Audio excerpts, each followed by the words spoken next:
tradiciones y costumbres mexicanas.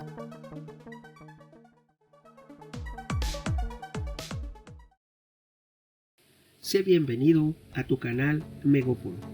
Buenos días amigos, les hablaré de costumbres que provienen tanto de los pueblos indígenas como de la época colonial. Algunas de estas costumbres y tradiciones les resultarán extrañas y sorprendentes para los extranjeros que visitan a nuestro bello país México, ya que son diferentes a las que ellos están acostumbrados a ver en sus respectivos países o en otros lugares del mundo. Te diré que primeramente son las fiestas. Una de las celebraciones más destacadas de México es el Día de Muertos, la cual se lleva a cabo el día 1 y 2 de noviembre. Según la creencia, en esta fecha las personas que fallecen vuelven al mundo. Por lo tanto, su origen se remonta a la época prehispánica. Antes de la llegada de los españoles ya se celebraba el Día de Muertos. Más tarde hubo una fusión, una unión con las tradiciones de índole católico, se transformó y es lo que tenemos hoy en día, la celebración de Día de Muertos y de los Santos Difuntos, principalmente en relación a fiestas. También te diré que se celebra la Navidad y el primer acto navideño, que es el de las posadas, que se organizan el día 16 del mes. Esta es una tradición compartida con otros países de América Latina. En fin de año se prepara una suculenta cena, así como una comida en Año Nuevo. Asimismo, el 6 de enero es el Día de Reyes, cuando los niños reciben los regalos de parte de los Reyes Magos. Estas son compartidas con otros países, pero las que son únicas de México son la celebración de las fiestas patrias, prácticamente el mes de septiembre. Destaca el Día de la Independencia, también conocido como Grito de Dolores, que se lleva a cabo el grito el día 15, la noche del 15, y la fiesta, la celebración, lo que es en sí el desfile, el 16 de septiembre. Ese día se organizan actividades conmemorativas, incluido fuegos artificiales. Además te diré que hay otras celebraciones ligadas a la religión católica. Mayoritariamente en México encontramos completamente la Semana Santa, toda la celebración de Semana Santa, el Día de la Virgen de Guadalupe y el Día de la Candelaria, entre otras celebraciones típicas mexicanas. También te hablaré que en cuestión de bodas, en las bodas mexicanas es común que la novia tenga 2 ramos de flores.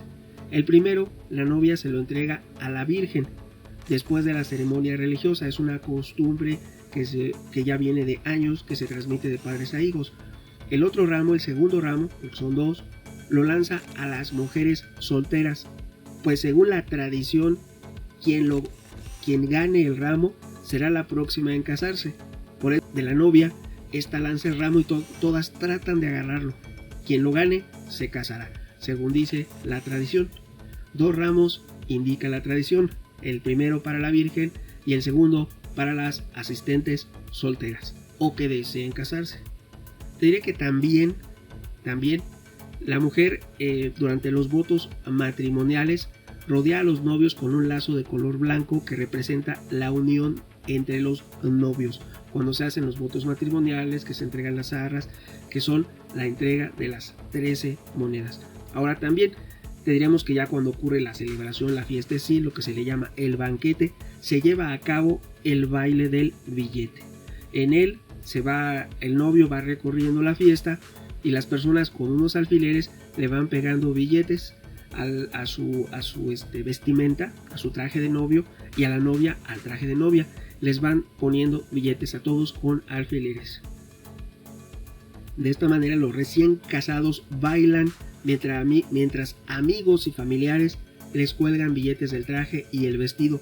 Es una forma, ojo, de recaudar dinero para cubrir algunos gastos. También, lógicamente, esto es aparte de los regalos que se ponen en una mesa que es compartida prácticamente en muchos países del mundo. Esta es distinta, a esta le tienen que poner los billetes con alfileres tanto al novio como a la novia. Ahora bien, otra cuestión,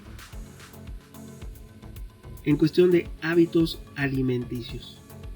En México hallamos problemas de alimentación, ya que según las estadísticas de la Organización para la Cooperación y el Desarrollo Económico, lo que se llama la OCDE, México es el segundo país con más personas obesas en el mundo. Y esto se indica que puede ser tal vez debido a los hábitos alimenticios o hábitos gastronómicos. De tal manera que la mitad de los mexicanos comen al menos una vez al día fuera de casa, sobre todo en ciudades grandes como Monterrey, Guadalajara y la Ciudad de México. Los desayunos son bastante completos y a la hora de comer se suele cocinar 4 platos. Principalmente, de acuerdo a la costumbre, se consumen sopa, arroz o pasta, guisado y postre. Incluso en las cocinas económicas, en los restaurantes, en las pequeñas fondas, se estilan ofrecer estos 4 platos como la orden del día. Te llevan primero tu sopa, después arroz o pasta, luego guisado y al final postre. Entonces son hábitos, pero también llevan ingredientes que elevan, que provocan, ocasionan consecuentemente por su consumo obesidad. Hablamos e indicamos que es el segundo país con más personas obesas en el mundo. Eso debería decirnos algo. Ahora, no quiere decir que la comida no sea deliciosa y sabrosa. La sazón mexicana, lo típico de México, es exquisito y es muy degustado, muy valorado a nivel mundial. Te diré que aún así las cenas ya son más ligeras y las bebidas más consumidas son el agua y los refrescos, que también contienen un alto contenido de azúcar. Ahora bien, en los últimos años se ha determinado que ha disminuido el consumo de carne, sobre todo en las mujeres. No obstante, hoy en día en México se consume más pollo, pues se considera que es más sano. No necesariamente tiene que serlo. Más sano será el pescado o el atún, pero sin embargo se considera que el pollo es más sano en relación a la vaca y al cerdo. Ahora bien, los productos básicos de la dieta en México son el maíz, el frijol y el chile típicamente en el interior de la República. En las ciudades ya se consume menos frijol, ya prácticamente lo que es clase media no consume tanto frijol, ya no. Anteriormente sí, los hábitos están cambiando, se adaptan a la modernidad y a los cambios, pero aún así la dieta mexicana ocasiona, porque los resultados son evidentes y salen a la luz. Si somos el segundo lugar con más obesos en el mundo, es por nuestra dieta. Habrá que ver qué hacen algunos mexicanos para ubicarse en esas estadísticas. Tenemos también en México prácticas sociales y culturales únicas, como son la forma de saludar, con un beso en la mejilla. Igual aquí habría que hablar también, por ejemplo, en Francia, que se saluda con doble beso en la mejilla, y en algunos otros países, incluso en países que son aparentemente muy estrictos, los varones se saludan con 2 besos, uno en cada mejilla, lo cual a mí me parece inadecuado. Y no porque vayas a un lugar tienes que respetar toda la tradición, porque ellos saben que tú vienes de otro lugar, entonces no tienes por qué ceder tanto. Y es como a las personas que les gustan ir a Japón o a Corea. Tú no puedes ir a un país que te exige cambiar completamente para que ellos te acepten. Tú no puedes adaptarte completamente a las costumbres japonesas, y aún así, cuando tus hijos vayan a la escuela les van a decir extranjeros. Observemos que son países en los que es imposible integrarse a esa sociedad. Corea del Sur y Japón sirven a manera de ejemplo. México somos un país multicultural, diverso, que ha recibido migraciones a lo largo de la historia. Recordemos que también recibimos a miles y miles de españoles que huían de Franco en España y llegaron a México y fueron recibidos con los brazos abiertos, contrariamente a lo que se piensa. Ahora bien, eso es un ejemplo porque hemos abierto los brazos a todos los países y a todas las personas en el mundo. Hay emigrantes, sobre todo de Asia, en Yucatán y en algunos otros lugares. Incluso cuando todavía existía la dinastía Joseon de Corea, el último monarca envió un grupo de sus ciudadanos que vinieron a trabajar en convenio con Porfirio Díaz para de esa manera poder llevar recursos para la resistencia frente a los japoneses en Joseon, en Corea. Eso fue formas en las que México abre los brazos al mundo. Ahora bien,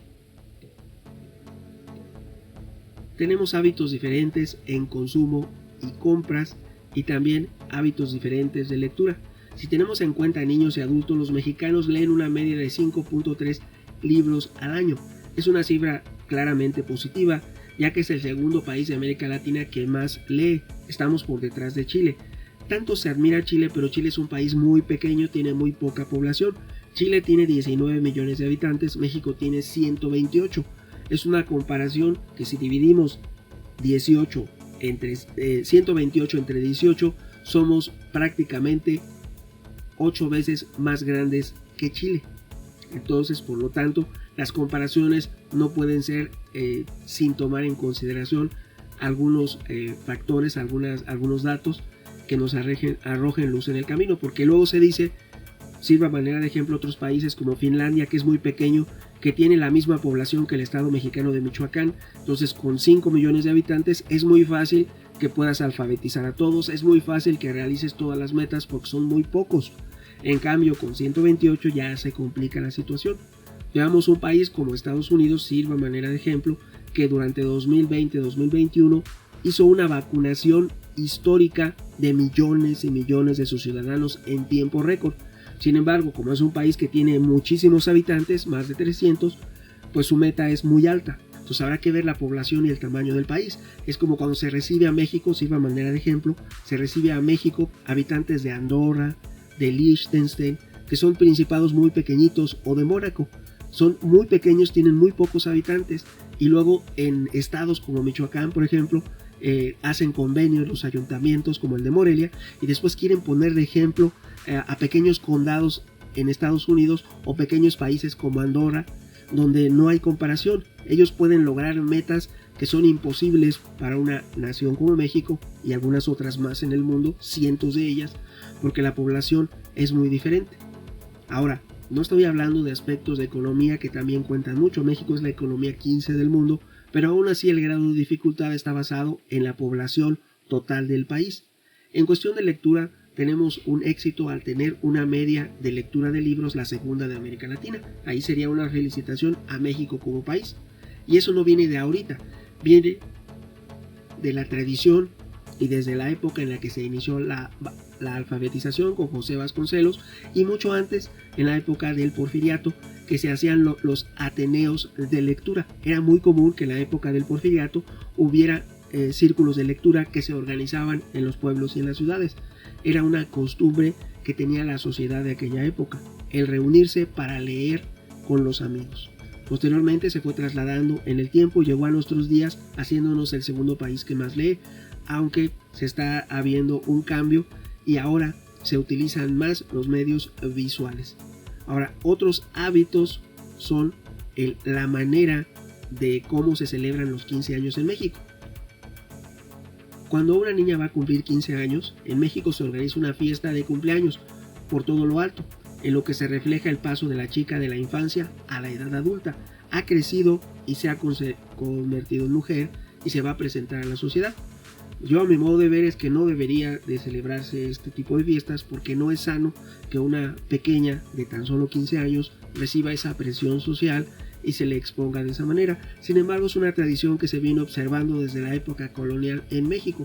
Recordemos que otros presidentes incluso se casaron con mujeres de apenas 12 años, entre ellos Benito Juárez y también Porfirio Díaz. Ambos se casaron con mujeres menores de edad. Por lo tanto, es una costumbre que ya a los 15 años se les buscara un novio para casarse.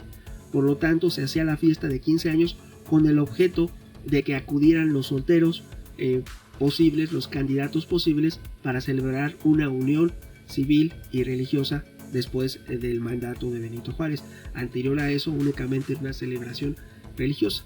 Esta celebración de 15 años, esta fiesta donde se lanza la casa por la ventana, como se dice en México, te diré que de tal manera que en la madrugada de la fiesta de 15 años, un grupo de músicos o mariachis le llevan serenata a la quinceañera, a quien se le celebra. Se le da esa serenata, se le canta a la casa de la protagonista, y ya entrada la mañana, los familiares y amigos asisten a una misa especial. Tras esa misa especial que ocurre en la mañana, llega el turno del banquete, en el que se llevan a cabo actos como el primer brindis o el vals, de tal manera que la quinceañera suele prepararse para una coreografía con sus amigos con el fin de sorprender a los invitados. Es algo muy común en México que incluso especialistas en bailes para quinceañeras. Hasta en el último pueblo más pequeño de México hay quien hace los vals para las quinceañeras. Hay en todo pueblo, en toda ciudad en México, quien prepare la coreografía que se va a bailar en el vals de las quinceañeras. Es algo que es muy valorado, que les gusta mucho y es un gasto enorme para las familias mexicanas. Estamos hablando ya de cantidades dependiendo de la duración, de la cantidad y de la calidad de los asistentes, del número de asistentes y de lo que ofrezcan los anfitriones en la celebración de la fiesta. Sin lugar a dudas es algo que nos distingue únicos en el mundo, la forma en que en México se celebran la fiesta de 15 años, incluido desde la serenata, que se observa mucho en el interior de la República, pero ya en las ciudades grandes como Guadalajara, Monterrey o la Ciudad de México ya no se observa tanto, ya no se hace esa famosa serenata, ya únicamente se hace la celebración que acuden a la iglesia y de ahí acuden a la fiesta. Ya en la fiesta lo que no puede faltar es el brindis, el vals y el discurso del padre. El padre, el tutor o la madre o alguien que sea muy valorado por la quinceañera dará un mensaje de agradecimiento. En diferentes partes de México hay algunas supersticiones que giran en torno al nacimiento de un bebé. Por ejemplo, el bebé no puede salir a la calle en sus primeros 40 días y la primera salida debe ser a una iglesia cuando nace un bebé. Cuando los familiares y amigos van a visitar al recién nacido, estos reciben un obsequio. Si el bebé es niño, se le da un puro, mientras si se trata de una niña, se regalará un chocolate. Es una costumbre arraigada que viene desde épocas anteriores, desde la colonia, y también lo tradicional indica que al niño se le viste de azul y a la niña de rosa, que también va junto con que si es niño se le obsequia un puro y si es niña se regala un chocolate. Son tradiciones que se observan en México desde hace cientos de años y también es un acto relacionado con la religión católica que va junto con el nacimiento, lo cual consecuentemente lleva a el bautizo. El bautizo consiste en una misa en la que el bebé pasa a formar parte de la comunidad de creyentes de la iglesia y suele ir seguida de un banquete. Tanto el nacimiento como el bautizo son tradiciones que se observan desde la época colonial en el México actual. Ahora bien, de acuerdo a los datos de la modernidad, el porcentaje mayoritariamente en México, por el 90% sigue observando esta tradición. Hay un 10% que ha cambiado esa tradición, pero aún es mayoritaria y se observa en México. Otra costumbre en México es la charrería. La charrería es un acto que está considerado hoy en día Patrimonio Cultural Inmaterial de la Humanidad según la UNESCO. Y también algunos otros lo consideran a la charrería como un deporte nacional en México. Por lo tanto, la charrería es el arte de llevar a cabo equilibrio sobre un caballo, mover la cuerda y hacer diferentes acrobacias considerando aún ir sobre un caballo. Eso es la charrería, una celebración tradicionalmente se ha transmitido de generación en generación de padres a hijos, aunque hoy en día existen numerosas asociaciones y escuelas. A los concursos se les llama charreadas y en ellos los charros o jinetes intentan demostrar su destreza. Es tan común que muchos canales de transmisión vía streaming se dedican única y exclusivamente a transmitir eventos de charrería.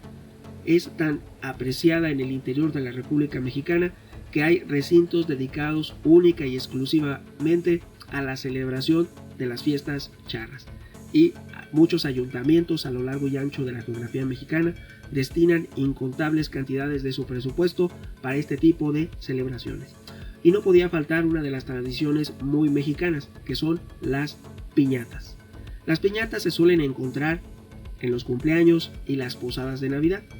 Las piñatas son una especie de vasijas de barro o de cartón. La tradición indica que deben ser de barro, pero actualmente por situaciones de economía y de reciclaje se hacen de cartón, que se recubre con papeles de colores. En su interior se ponen dulces, frutas o regalos. Aunque hoy en día hallamos numerosos modelos de piñatas, incluidos las nuevas costumbres como son los alebrijes que se incorporan a las piñatas, o también la tradición de hacer piñatas de personajes políticos o de artistas, que es ya más reciente, que proviene ya del siglo XX. Pero la tradición de las piñatas ya es una tradición que es de cientos de años observada en México. Lo más popular es la piñata de picos en forma de estrella. Esa es la piñata más popular, la más tradicional, una estrella. Esta se tiene que golpear con los ojos vendados mientras el resto de participantes canta alguna canción popular, entre ellas dale, dale, dale, no pierdas el tino, ya le diste uno, ya le diste dos. Y así es las celebraciones y las tradiciones mexicanas que les he mencionado. Muy bien amigos, espero les haya gustado este breve recuento de tradiciones y costumbres mexicanas. Opiniones habrá muchas, ¿tú qué piensas? Tu amigo Megóforo. Hasta pronto.